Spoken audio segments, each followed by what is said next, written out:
Here on the west side of our studio garden, we've got this tall fence and this arbor-like structure where we grow a lot of different vines every year.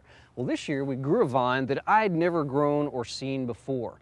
Russell Studebaker from over in Tulsa gave us this white flowering vine. It's known as the Madeira vine.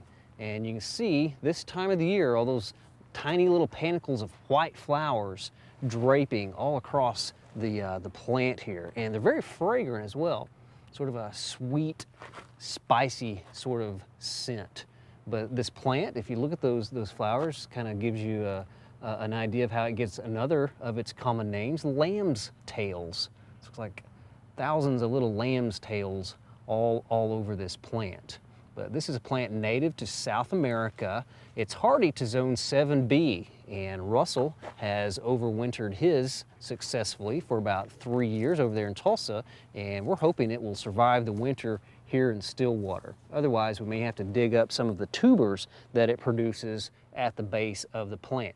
It's in the same family as Malabar spinach, so it has those sort of succulent leaves, so that means it's going to be sort of a heavy vine and needs a good strong structure to climb on, but really quite attractive this time of the year. Now if you look close at some of those flowers, you can see some little insects crawling around, and the soldier beetles are here present in great numbers.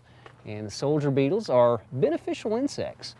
They're on these flowers, they're eating some of the pollen, the nectar, and they will also eat aphids, caterpillars, and other soft-bodied insects. So we don't want to spray our friendly soldier beetles. The Madeira vine, not readily available, but have to Google the botanical name, look it up in our show notes if you don't write it down today, and maybe you can find a nursery supplying the Madeira vine and enjoy it in your garden. We hope you've enjoyed this classic from the Oklahoma Gardening Vault. Remember, even though these tips and techniques are timeless, there's always something new to learn in the world of gardening.